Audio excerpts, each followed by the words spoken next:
In the year after September 11th, something strange started showing up in American traffic data. Road deaths climbed, not in one city, across the country, and they kept climbing for months. Nobody was attacking the highways. There was no new hazard out there.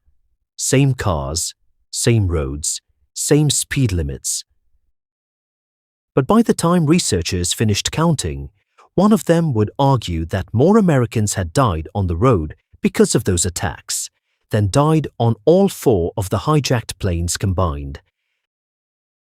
They weren't killed by terrorists. They were killed by a decision that felt, at the time, like the safest one available. After the towers fell, the entire American commercial fleet was grounded for 2 days, and it took the better part of a week to get back to anything like normal. And when the planes went back up, the passengers didn't come with them.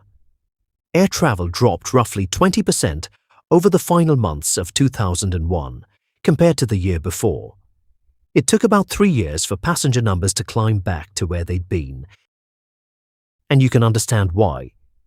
Flying that winter meant walking through an airport that had visibly changed overnight, past armed soldiers, through queues that hadn't existed a month earlier, onto an aircraft that had just been turned into a weapon on live television. Every part of that experience was telling you the same thing.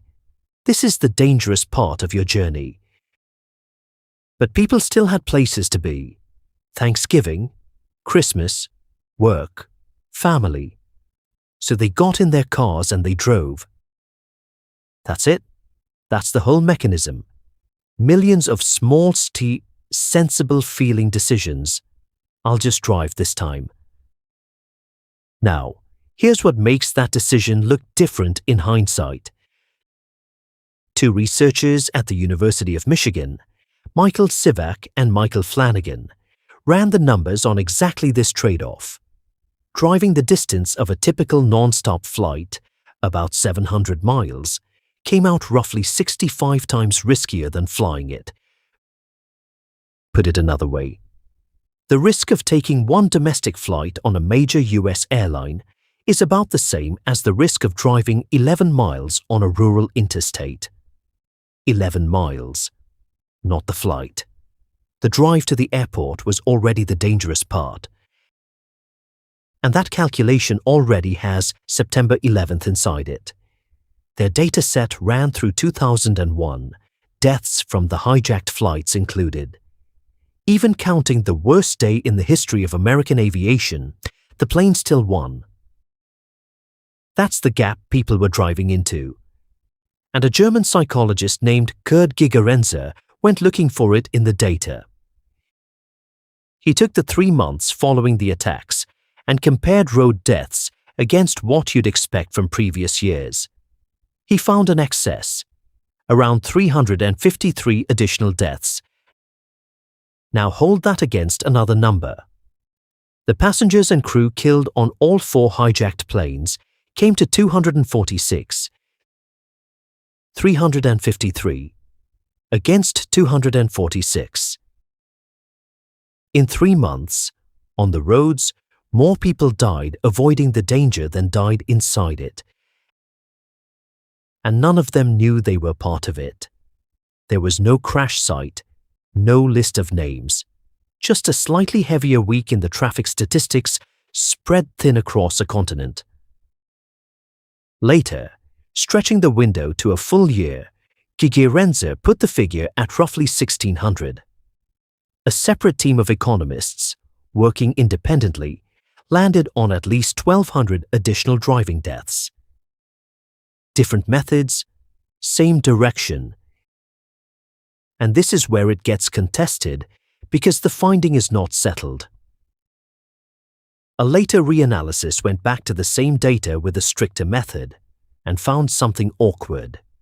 No statistically significant national rise in miles driven, and no significant national rise in traffic deaths overall. What they found instead was regional. The increase clustered in the northeast, closest to the attacks, and it came alongside a jump in fatal crashes involving alcohol or drug citations. So their explanation isn't people trading planes for cars. It's stress.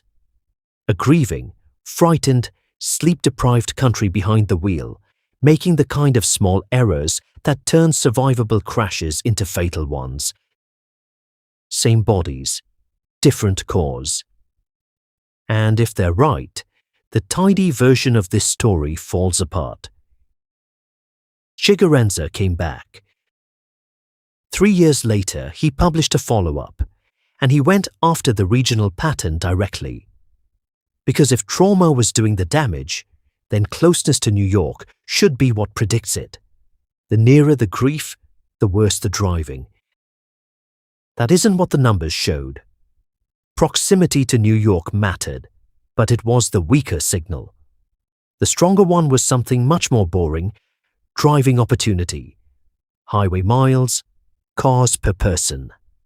The road deaths went up hardest in the places that simply had the most road available to drive on, which is exactly what you'd expect if people were swapping planes for cars, and not what you'd expect if the story were mainly grief. That argument is still open, and it may stay open. But look at what both sides already agree on. In the months after those attacks, more Americans died on the road than should have. Certainly in the Northeast. By most of these estimates, well beyond it. The fight is only over which part of the fear did the killing. And the pattern isn't uniquely American.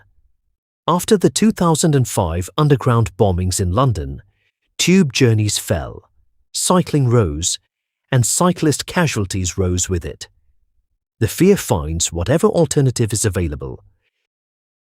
So where does the bias actually come in? It has a name and a paper. In 1973, Amos Tversky and Daniel Kahneman published Availability, a heuristic for judging frequency and probability. The idea underneath it is almost embarrassingly simple. We don't work out how likely something is by consulting statistics. We work it out by how easily an example comes to mind. A few years later, a team led by Sarah Lichtenstein showed how badly that scales. They asked people to compare causes of death.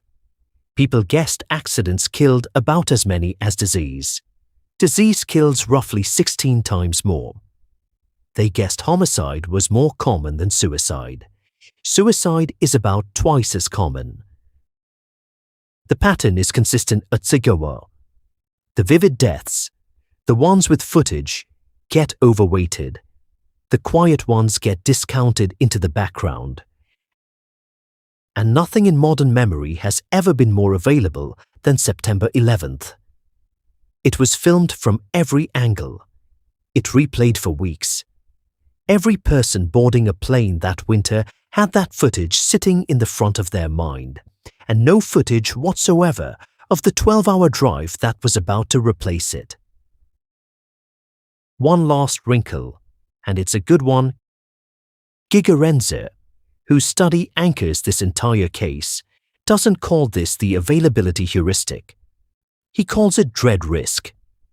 And he spent much of his career as one of the sharpest critics of Kahneman and Tversky's whole framework, arguing that these mental shortcuts are usually smart rather than broken. So the most famous demonstration of what this bias costs comes from a researcher who would probably reject the label on it. So, to recap, after September 11th, Americans avoided planes and drove instead. Multiple independent estimates put the extra road deaths well above the number killed on the 4 aircraft. Researchers still argue over the mechanism, stress against mode switching, and over how far the effect reached beyond the Northeast. The availability heuristic, named by Tversky and Kahneman in 1973, explains the pull. We judge risk by what comes to mind easily, and catastrophe comes to mind far more easily than statistics. Here's the part worth sitting with. Avoiding something frightening is never actually choosing safety. It's choosing a different risk. And the replacement risk is almost always the one nobody filmed. That's the real trap. It isn't that a headline makes you scared of the wrong thing, it's that it quietly makes everything it didn't cover feel safe. Thank you for watching all the way to the end. It genuinely means a lot. If this video gave you something to think about, do one small thing. Subscribe to Cool My Mind Psychology.